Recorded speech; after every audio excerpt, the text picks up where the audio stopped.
بسم اللہ الرحمن الرحیم انا اعطیناک الکوثر فصل لربک وانحر ان شانئک هو الابتر۔ الحمد للہ رب العالمین والصلاة والسلام علی اشرف الانبیاء والمرسلین۔ ذی وقار ناظرین، آج ہم سورہ ہود کی آیت نمبر 1 سے لے کر 5 تک اس کا ترجمہ اور تفسیر پڑھنے کی سعادت حاصل کریں گے۔ سورہ ہود کا تعارف آپ اس سے پہلے ایک ویڈیو میں ملاحظہ کر چکے ہیں۔ ہود یہ اللہ تبارک و تعالی کے ایک پیغمبر کا نام ہے جو قوم عاد کی طرف مبعوث ہوئے تھے۔ ان کے نام پر اس سورہ کا نام رکھا گیا، اور اس سورہ کا نمبر ترتیب کے اعتبار سے 11واں ہے۔ اس کی 123 آیات ہیں، 10 رکوع ہیں، اور یہ مکہ مکرمہ میں نازل ہوئی۔ بسم اللہ الرحمن الرحیم۔ الف لام را، کتاب احکمت آیاتہ ثم فصلت من لدن حکیم خبیر۔ الف لام را یہ حروف مقطعات میں سے ہے، اور یہ اللہ اور اس کے رسول کے درمیان راز کی باتیں ہیں۔ ان کے معنی اور مفہوم اللہ اور اس کے رسول ہی بہتر جانتے ہیں۔ کتاب احکمت آیاتہ ثم فصلت من لدن حکیم خبیر۔ کتاب اصل میں ھذا کتاب،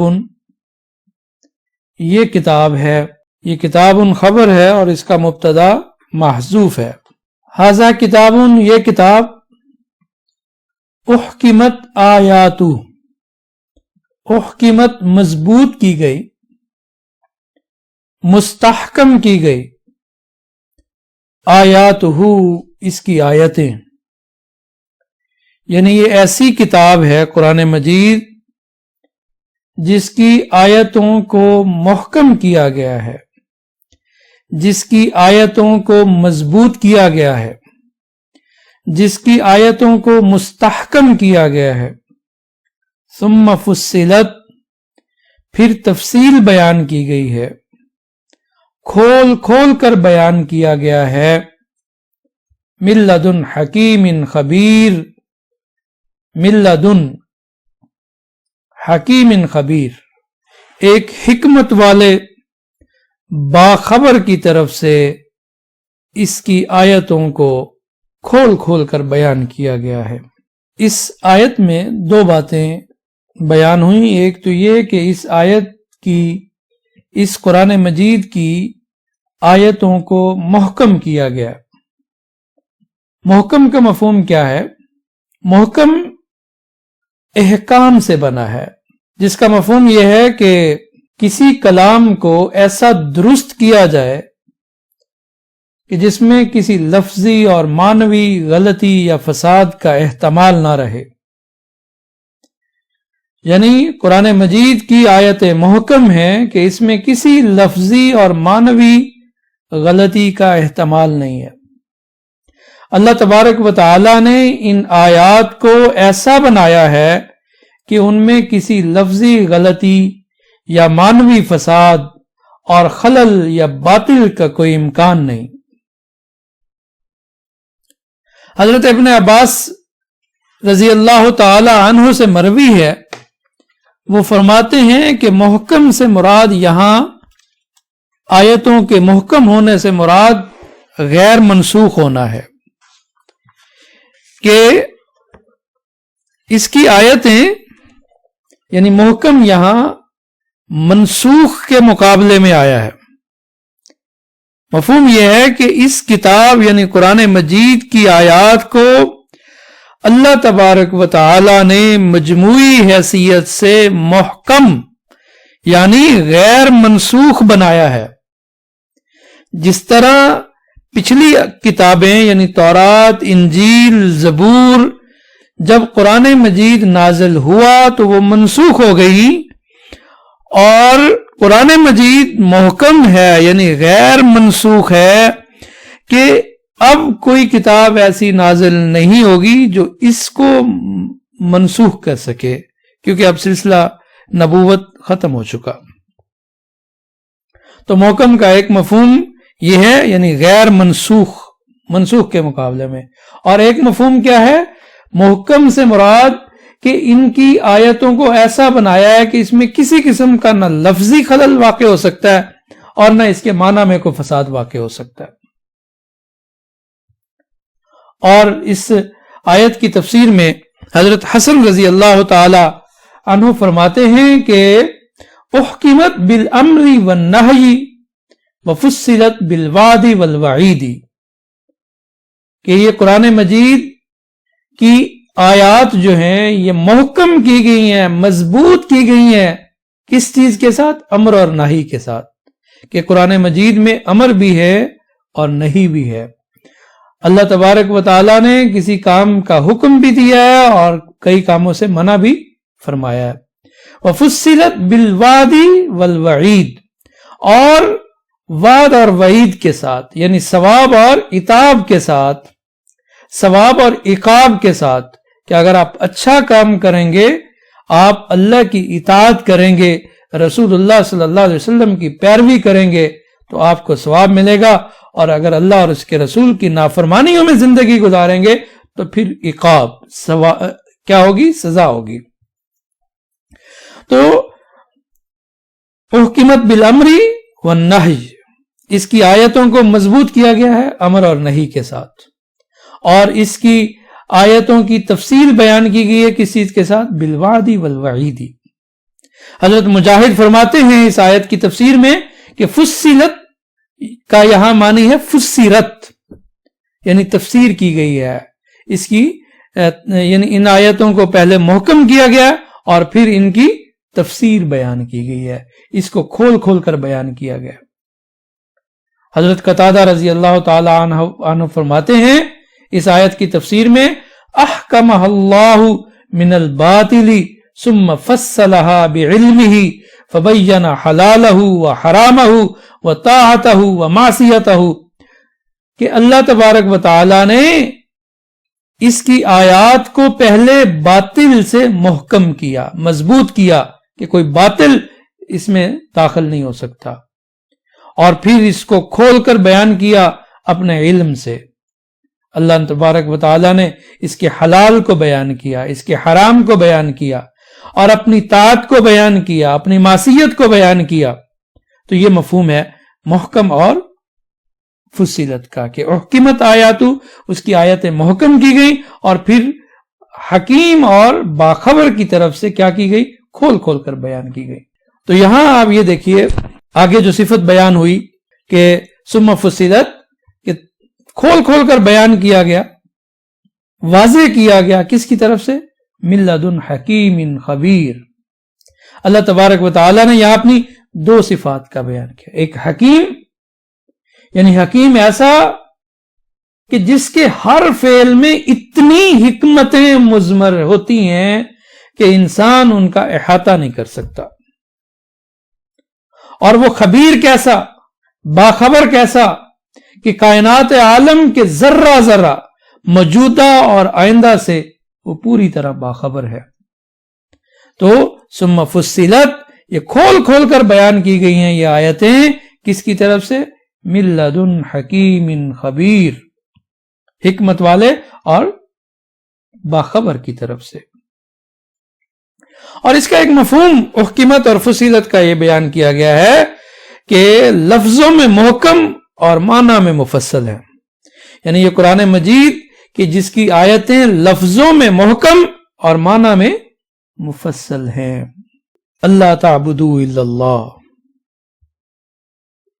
اللہ تعبدوا الا اللہ اننی لکم منہ نذیر و بشیر۔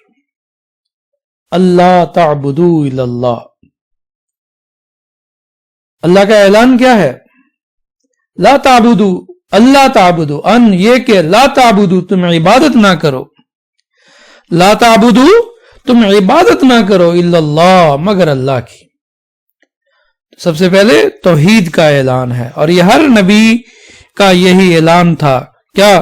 لا الہ الا اللہ، کہ اللہ کے سوا کوئی عبادت کے لائق نہیں۔ یہاں اللہ کا اعلان کیا ہے کہ اللہ کے سوا کسی اور کی بندگی نہ کرو، کسی اور کی عبادت نہ کرو۔ اننی، بے شک میں، لکم تمہارے لیے، منہ اس کی طرف سے، اس اللہ کی طرف سے، نذیر ڈرانے والا، و بشیر خوشخبری دینے والا، کہ تم اللہ کے سوا کسی کی عبادت نہ کرو۔ اور رسول اللہ صلی اللہ علیہ وسلم کو حکم دیا جا رہا ہے کہ پوری امت کے، پوری دنیا کے انسانوں کو یہ بتا دو کہ میں اللہ تبارک و تعالی کی طرف سے تمہارے لیے نذیر بھی ہوں اور بشیر بھی ہوں۔ ڈرانے والا یعنی اللہ کی نافرمانی کرو گے، رسول اللہ صلی اللہ علیہ وسلم کی نافرمانی کرو گے، اتباع نہیں کرو گے تو تمہیں میں عذاب سے ڈرانے والا ہوں، اور اگر اللہ کے حکموں کے مطابق زندگی گزارو گے، رسول اللہ صلی اللہ علیہ وسلم کی اتباع میں اپنی زندگی گزارو گے، تو پھر میں خوشخبری دینے والا ہوں کہ اللہ تبارک و تعالی تمہیں اس پر بے حساب اجر عطا کریں گے۔ تو اللہ تعبدوا الا اللہ، یہ کہ اللہ کے سوا کسی کی عبادت نہ کرو۔ اننی لکم منہ نذیر و بشیر، کہ بے شک میں تمہارے لیے اس کی طرف سے نذیر بھی ہوں اور بشیر بھی ہوں، کہ اگر اچھے کام کرو گے تو میں تمہیں خوشخبری دینے والا ہوں، اور اگر برے کام کرو گے تو میں ڈرانے والا ہوں۔ ان آیات کا ترجمہ ایک دفعہ پھر دیکھ لیجئے۔ الف لام را، کتاب، یہ کتاب ہے، احکمت آیاتہ، جس کی آیتیں مضبوط کی گئی ہیں، یعنی اپنے مطالب اور دلائل میں مضبوط کی گئی ہیں۔ ثم فصلت، پھر کھول کھول کر واضح کر دی گئی، من لدن حکیم خبیر، یہ اس کی طرف سے ہے جو حکمت والا اور ساتھ ہی ساری باتوں کی خبر رکھنے والا ہے۔ اللہ تعبدوا الا اللہ، اس کا اعلان کیا ہے؟ یہ کہ اللہ کے سوا کسی کی بندگی نہ کرو۔ اننی لکم منہ نذیر و بشیر، یقین کرو میں اسی کی طرف سے تمہیں خبردار کرنے والا اور خوشخبری دینے والا ہوں۔ وَأَنِ اسْتَغْفِرُوا رَبَّكُمْ ثُمَّ تُوبُوا إِلَيْهِ يُمَتِّعْكُمْ مَتَاعًا حَسَنًا إِلَىٰ أَجَلٍ مُّسَمًّى وَيُؤْتِ كُلَّ ذِي فَضْلٍ فَضْلَهُ وَإِن تَوَلَّوْا فَإِنِّي أَخَافُ عَلَيْكُمْ عَذَابَ يَوْمٍ كَبِيرٍ۔ وَأَنِ اسْتَغْفِرُوا، وَمَنِ، اور ان یہ کہ استغفروا، تم بخشش طلب کرو، تم معافی مانگو، ربکم، اپنے پروردگار سے، ثم، پھر، توبو، رجوع کرو، الیہ، اسی کی طرف، پھر تم سچے دل سے اسی کی طرف متوجہ ہو جاؤ۔ یمتعکم، وہ تمہیں نفع دے گا، وہ تمہیں فائدہ دے گا، وہ تمہیں لطف اندوز کرے گا، متاعن حسنا، زندگی کی راحتوں سے، بہترین ساز و سامان سے، الی اجل مسمى، ایک وقت مقرر تک، ویوتی، اور دے گا، کل ذی فضل، ہر زیادہ نیکی کرنے والے کو، فضلہ، اس کی زیادہ نیکی کا ثواب، وَإِن تَوَلَّوْا، اور اگر تم منہ پھیرو، روح گردانی کرو، فَإِنِّي، پس بے شک میں، أَخَافُ عَلَيْكُمْ، تم پر خوف کرتا ہوں، عذاب یوم کبیر، ایک بڑے دن کے عذاب کا۔ اس آیت میں پہلا حکم کیا دیا جا رہا ہے کہ وَأَنِ اسْتَغْفِرُوا رَبَّكُمْ، تم اپنے رب سے اپنے گناہوں کی معافی طلب کرو، اپنے رب سے اپنے گناہوں کی بخشش مانگو، ثم توبوا الیہ، پھر اسی کی طرف رجوع کرو، اسی کی طرف متوجہ ہو جاؤ، پھر تم توبہ کرو۔ ناظرین، استغفار کا مطلب کیا ہے؟ استغفار کا مطلب ہوتا ہے اپنے گناہوں کی معافی مانگنا، اور توبہ کا مطلب یہ ہوتا ہے کہ اپنے کیے ہوئے گناہوں پر نادم ہونا، شرمندہ ہونا، اور جس اللہ کی نافرمانی میں مبتلا ہو وہ بندہ، وہ فوراً اس نافرمانی کو چھوڑ دے اور آئندہ نہ کرنے کا عزم کرے، تو توبہ 3 چیزوں سے مرکب ہے۔ پہلی کہ گناہ پر کیا ہو، ندامت ہو، شرمندگی ہو، افسوس ہو، اور پھر جس گناہ میں مبتلا تھا اس گناہ کو بالکل فوراً ترک کر دے، چھوڑ دے، اور اللہ تبارک و تعالی سے آئندہ اس گناہ کے نہ کرنے کا عزم کرے، پختہ عہد کرے، وعدہ کرے، اسے کہتے ہیں توبہ۔ یہ توبہ نہیں ہے کہ گناہ بھی کیے جا رہے ہیں اور توبہ بھی کیے جا رہے ہیں، نہیں، اس کو چھوڑ دیں، اس پر شرمندگی کا احساس کریں اور پھر اللہ سے آئندہ گناہ نہ کرنے کا عزم کریں۔ تو جب یہ کر لیں گے، استغفار اور توبہ کر لیں گے، فائدہ کیا ہوگا؟ یمتعکم متاعا حسنا، یمتع تمتیع سے مضارع ہے، یمتعکم وہ تمہیں نفع دے گا، وہ تمہیں لطف اندوز کرے گا ایک اچھی زندگی سے، راحتوں سے بھری زندگی سے، الی اجل مسمی، ایک مقرر وقت تک، یعنی موت تک۔ ناظرین آپ دیکھیں کہ دنیا کی زندگی کو قرآن مجید عموماً متاع غرور سے تعبیر کرتا ہے، دھوکے کا سامان۔ قرآن پاک میں وَمَا الْحَيَاةُ الدُّنْيَا إِلَّا مَتَاعُ الْغُرُورِ، کہ یہ دنیا کی زندگی محض دھوکے کا سامان ہے۔ مگر یہ دنیا کی زندگی اگر استغفار کے ساتھ ہو، توبہ کے ساتھ ہو، اللہ تبارک و تعالی کی منشا کے مطابق ہو، اللہ کے حبیب صلی اللہ علیہ وسلم کی اتباع میں ہو، تو پھر اللہ تبارک و تعالی کیا فرماتے ہیں کہ وہ تمہیں اس زندگی سے لطف اندوز کریں گے، اس زندگی کی راحتوں سے لطف اندوز کریں گے۔ اس زندگی کی راحتوں سے لطف اندوز کرنے کا کیا مطلب ہے؟ کہ اللہ تبارک و تعالی رزق میں وسعت عطا کریں گے، عیش کی سہولتیں مہیا کریں گے، آفتوں اور عذابوں سے کیا کریں گے؟ محفوظ رکھیں گے، رزق حلال دیں گے اور پھر اس رزق حلال میں برکت عطا کریں گے، اور اس پر اطمینان جو ہے وہ دیں گے، اطمینان قلبی نصیب ہوگا۔ یہ ہے متاع حسن، دنیا کی زندگی سے اس طرح لطف اندوز ہونا۔ دنیا کی زندگی میں ساز و سامان کی زیادتی ہو اور پھر اطمینان نہ ہو، اس میں برکت نہ ہو، تو اس کا کوئی فائدہ نہیں۔ تو اللہ تبارک و تعالیٰ فرما رہے ہیں کہ تم استغفار کرو، تم توبہ کرو، اللہ کی طرف متوجہ ہو، ثم توبوا الیہ، پھر اسی کی طرف متوجہ ہو جاؤ۔ کیا مطلب متوجہ ہونے کا؟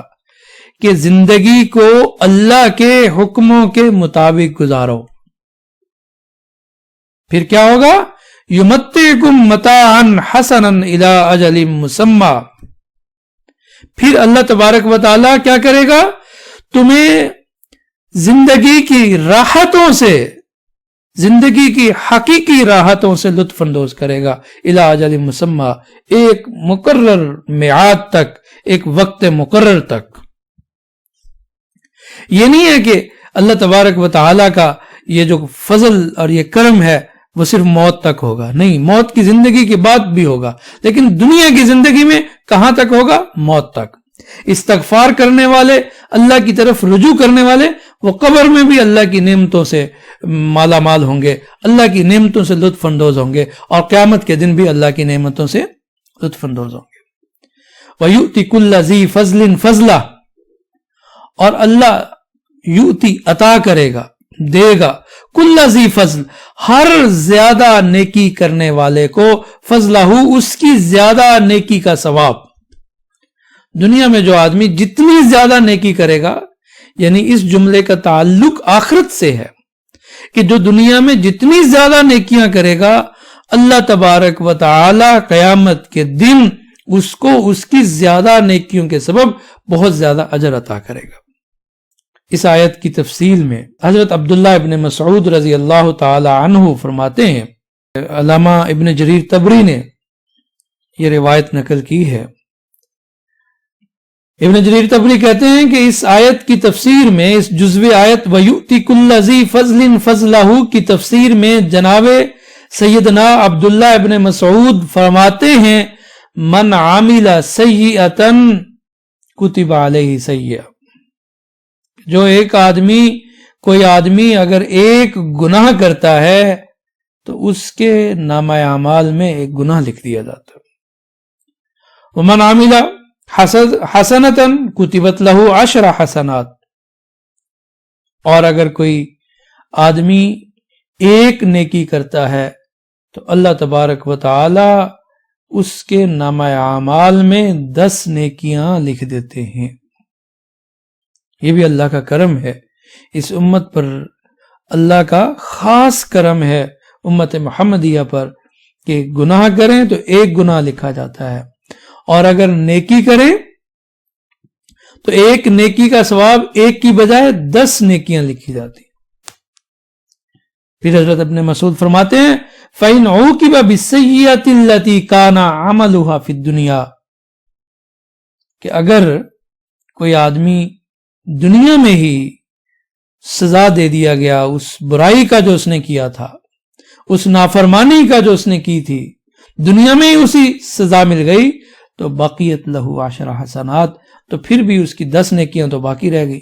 یعنی اس نے ایک برا کام کیا تھا، ایک نیک کام کیا تھا، نیک کام کی 10 نیکیاں لکھی گئی، کام ایک ہی تھا، اور برا کام تھا اور دنیا میں اس کو سزا مل گئی، تو اس کی 10 نیکیاں باقی ہیں۔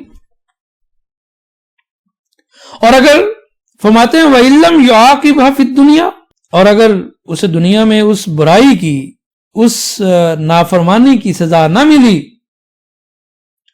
تو اُخِذَ مِنَ الْحَسَنَاتِ الْعَشْرِ وَاحِدَةٌ، تو قیامت کے دن جب حساب کتاب ہوگا تو اس کی اس 10 نیکیوں میں سے اس برائی کے عوض ایک نیکی لے لی جائے گی، وَبَقِيَتْ لَهُ 9 حسنات، اور اس کی پھر 9 نیکیاں رہ جائیں گی، اور ان 9 نیکیوں کی وجہ سے اس کی بخشش ہو جائے گی۔ ثم یقول، پھر آپ فرماتے ہیں ہلاک من غلب احادہ اعشارہ، کہ وہ شخص ہلاک ہو گیا، تباہ و برباد ہو گیا، جس کی اکائیاں اس کی دہائیوں پر غالب آ گئی۔ یعنی وہ جو گناہ اکائیاں، ایک گناہ لکھا گیا، ایک گناہ کیا ایک لکھا گیا، اور دہائیاں کیا ہیں؟ ایک نیکی کی اور 10 نیکیاں لکھی گئیں، تو اکائیاں یعنی گناہ اس کے وہ غالب آ گیا اس کی دہائیوں پر، یعنی اس کے گناہ اتنے ہیں کہ وہ ساری نیکیوں کو کھا گئے۔ حضرت ابن مسعود فرماتے ہیں کہ وہ شخص تباہ و برباد ہو گیا، وہ ہلاک ہو گیا۔ تو ناظرین، ہمیں اپنا احتساب کرنا چاہیے، ہمیں رات کو سونے سے پہلے اس بات کا احتساب کرنا چاہیے کہ آج ہم نیکیاں کتنی کر پائے ہیں اور ہم سے گناہ کتنے ہوئے۔ اگر تو نیکیوں کا پلڑا بھاری ہے، ان کی تعداد زیادہ ہے، تو پھر تو فکر مندی کی ضرورت نہیں ہے، اور اگر زیادہ گناہ ہے اور نیکیاں کم ہیں تو پھر بے شک وہ گناہ ایک لکھا جاتا ہے، لیکن نیکیوں کے مقابلے میں چونکہ وہ زیادہ ہے، تو پھر جیسے حضرت ابن مسعود نے فرمایا کہ ہلاک من غلب احادہ اعشارہ، کہ جس کی اکائیاں دہائیوں پر غالب ہوں گی وہ ہلاک ہو جائے گا۔ تو ہمیں اپنے نیکیوں کی تعداد زیادہ رکھنی چاہیے۔ وَإِن تَوَلَّوْا، اور اگر تم منہ پھیرو گے، تم اعراض کرو گے، تم اللہ کے حکموں کی نافرمانی کرو گے، رسول اللہ صلی اللہ علیہ وسلم کی اتباع سے منہ موڑ لو گے، تو فَإِنِّي أَخَافُ عَلَيْكُمْ عَذَابَ يَوْمٍ كَبِيرٍ، اللہ کے رسول فرما رہے ہیں فَإِنِّي، بے شک میں اخاف، اندیشہ رکھتا ہوں، علیکم، تم پر، کس چیز کا؟ عذاب یوم کبیر، ایک بڑے دن کے عذاب کا۔ یہ بڑے دن سے مراد کیا ہے؟ قیامت کا دن، جو اپنی وسعت کے اعتبار سے 1000 سال کا دن ہوگا۔ تو اللہ کے رسول کیا فرما رہے ہیں؟ اللہ کے رسول کی زبان سے اللہ فرما رہے ہیں تو انہیں پھر بتا دو فَإِنِّي أَخَافُ عَلَيْكُمْ عَذَابَ يَوْمٍ كَبِيرٍ، کہ بے شک میں تم پر بڑے دن کے عذاب کا خوف کرتا ہوں۔ إِلَى اللَّهِ مَرْجِعُكُمْ، إِلَى اللَّهِ، اللہ کی طرف، مرجعکم تم سب کا لوٹنا ہے، إِلَى اللَّهِ مرجعکم تم سب کا اللہ کی طرف لوٹنا ہے، وَهُوَ عَلَى كُلِّ شَيْءٍ قَدِيرٌ، وَهُوَ اور وہ عَلَى كُلِّ شَيْءٍ ہر چیز پر قدیر قدرت رکھنے والا، وَهُوَ عَلَى كُلِّ شَيْءٍ قَدِيرٌ اور وہ ہر چیز پر قدرت رکھنے والا۔ کوئی آدمی گناہ پر جرت اس لیے کرے کہ وہ اللہ کے سامنے پیش نہیں ہو سکتا تو کرے، لیکن جب لوٹنا ہی اللہ کی طرف ہے، کوئی بھی گناہ گار گناہ سے بچ سکتا ہے تب جب وہ کسی سزا دینے والے کے پاس جا ہی نہ سکے، اور اگر چلا گیا تو وہ سزا دینے پر قادر نہ ہو، تو پھر تو بات بن سکتی ہے۔ لیکن یہاں تو اللہ کی بارگاہ میں سب نے لوٹنا ہے اور وہ سزا دینے پر بھی قادر ہے، تو پھر اللہ سے معافی مانگنی چاہیے، پھر اللہ کی طرف رجوع کرنا چاہیے، ورنہ کوئی بچاؤ کی کوئی صورت نہیں ہو سکتی۔ اِلَى اللَّهِ مَرْجِعُكُمْ، اسی کی طرف تم سب کا لوٹنا ہے، وَهُوَ عَلَى كُلِّ شَيْءٍ قَدِيرٌ اور وہ ہر چیز پر قادر ہے۔ پھر ترجمہ دیکھ لیجیے، وَأَنِ اسْتَغْفِرُوا رَبَّكُمْ اور یہ کہ تم بخشش طلب کرو اپنے رب سے، ثُمَّ تُوبُوا إِلَيْهِ پھر اسی کی طرف متوجہ ہو جاؤ، يُمَتِّعْكُمْ مَتَاعًا حَسَنًا إِلَىٰ أَجَلٍ مُّسَمًّى وہ لطف اندوز کرے گا تمہیں زندگی کی راحتوں سے، کیسے؟ اچھی طرح، إِلَىٰ أَجَلٍ مُّسَمًّى ایک مقرر میعاد تک، وَيُؤْتِ كُلَّ ذِي فَضْلٍ فَضْلَهُ اور عطا کرے گا ہر زیادہ نیکی کرنے والے کو اس کی زیادہ نیکی کا ثواب، وَإِن تَوَلَّوْا اور اگر تم روگردان رہے، فَإِنِّي أَخَافُ عَلَيْكُمْ عَذَابَ يَوْمٍ كَبِيرٍ بے شک میں اندیشہ کرتا ہوں تم پر بڑے دن کے عذاب سے۔ إِلَى اللَّهِ مَرْجِعُكُمْ اسی کی طرف تمہارا لوٹنا ہے، وَهُوَ عَلَى كُلِّ شَيْءٍ قَدِيرٌ اور وہ ہر چیز پر قادر ہے۔ أَلَا إِنَّهُمْ يَثْنُونَ صُدُورَهُمْ لِيَسْتَخْفُوا مِنْهُ أَلَا حِينَ يَسْتَغْشُونَ ثِيَابَهُمْ يَعْلَمُ مَا يُسِرُّونَ وَمَا يُعْلِنُونَ إِنَّهُ عَلِيمٌ بِذَاتِ الصُّدُورِ اللہ سنو، خبردار، انہم بے شک وہ، یسنون دوہرا کر لیتے ہیں، سنیون سے ہے، دوہرا کر لیتے ہیں، صدورہم اپنے سینوں کو، لیستخفوا من تاکہ وہ چھپا لیں اس سے، اپنے آپ کو اللہ سے چھپا لیں۔ اللہ سنو، ہینا جس وقت، یستغشون وہ لپیٹتے ہیں، اوڑھتے ہیں، ثیابہم اپنے کپڑوں کو، یعلم وہ جانتا ہے تب بھی، ما یسرون جو وہ چھپاتے ہیں، وما یعلنون اور جو وہ ظاہر کرتے ہیں۔ جب وہ کپڑا لپیٹے ہوتے ہیں تو اللہ تبارک و تعالی اس وقت بھی جس کو وہ چھپاتے ہیں اور جس کو وہ ظاہر کرتے ہیں اس کو کیا کرتا ہے؟ جانتا ہے۔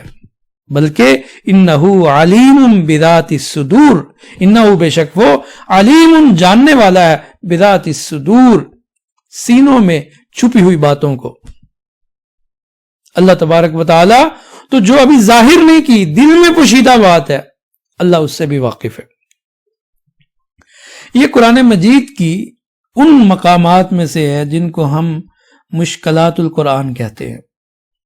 اس آیت کے شان نزول میں مفسرین کا اختلاف پایا جاتا ہے، لہذا اس کے مفہوم میں بھی پھر مفسرین کے ہاں اختلاف ہے۔ صحیح بخاری میں اس کے متعلق ایک حدیث ہے جو حضرت عبداللہ ابن عباس سے ہے۔ اس سے یہ معلوم ہوتا ہے کہ یہ آیت ان مسلمانوں کے بارے میں نازل ہوئی ہے جو غلبہ حیا کی وجہ سے قضائے حاجت اور بیوی سے ہم بستری کے وقت برہنہ ہونا پسند نہیں کرتے تھے. کیوں؟ کہ اللہ تعالی ہمیں دیکھ رہا ہے. اس لیے ایسے موقعوں پر وہ شرم گاہوں کو چھپانے کے لیے اپنے سینوں کو دوہرا کر لیتے تھے.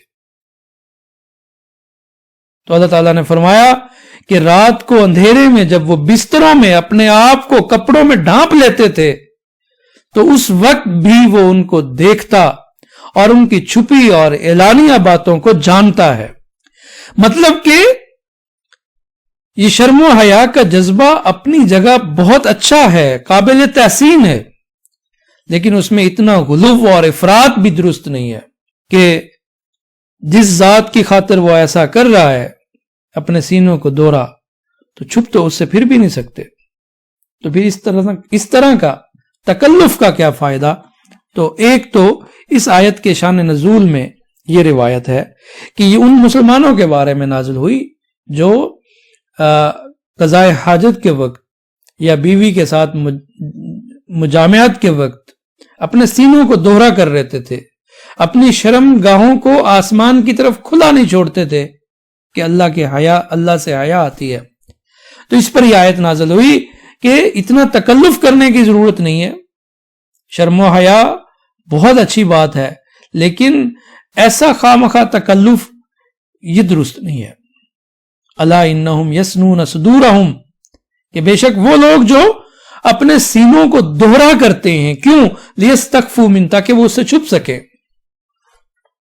الا، خبردار، سنو، حین یستغشون ثیابہم، جس وقت وہ اوڑھتے ہیں اپنے کپڑے، یعلم ما یسرون وما یعلنون، تو اللہ جو وہ چھپاتے ہیں اس کو بھی جانتا ہے، وما یعلنون، اور جو وہ اعلان کرتے ہیں، جو وہ ظاہر کرتے ہیں اس کو بھی جانتا ہے. انہ علیم بذات الصدور، بے شک اللہ تبارک و تعالی دلوں میں چھپی ہوئی باتوں کو بھی جانتا ہے.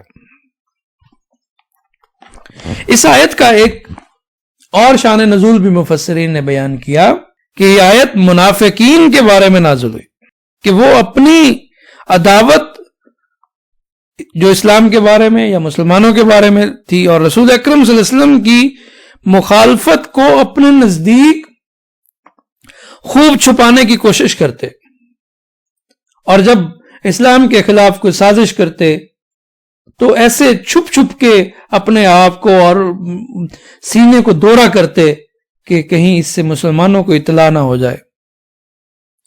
تو رسول اللہ صلی اللہ علیہ وسلم کی مخالفت کو اپنے تائیں، اپنے زوم میں وہ خوب چھپانے کی کوشش کرتے. ان کے سینوں میں جو حسد و بغض کی آگ بھری ہوئی ہے اس پر ہر طرح کے پردے ڈالتے ہیں اور یہ خیال کرتے ہیں کہ اس طرح ہمارا اصلی حال کسی کو معلوم نہ ہوگا. مگر حقیقت یہ ہے کہ وہ کپڑوں کی تہ میں پردوں کے پیچھے جو کچھ کرتے ہیں اللہ تبارک و تعالی پر سب کچھ روشن ہے. کیوں؟ انہ علیم بذات الصدور، کیونکہ وہ تو دلوں کے پوشیدہ اسرار کو بھی خوب جانتے ہیں. الا انہم یسنون صدورہم لیستخفوا منہ، الا سنو، انہم بے شک وہ، یسنون صدورہم جو دوہرا کر رہے ہیں اپنے سینوں کو، لیستخفوا منہ تاکہ وہ چھپا لیں اللہ تعالیٰ سے اپنے دلوں کا بغض. الا سنتے ہو، حین یستغشون ثیابہم یعلم ما یسرون وما یعلنون، جس وقت وہ خوب اوڑھ لیتے ہیں اپنے کپڑے تو اللہ تعالیٰ جانتا ہے جو کچھ وہ چھپاتے ہیں اور جو وہ ظاہر کرتے ہیں.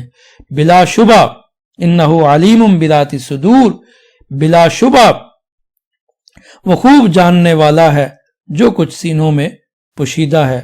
سبحانک اللہم وبحمدک اشہد ان لا الہ الا انت استغفرک واتوب الیک وما علینا الا البلاغ المبین.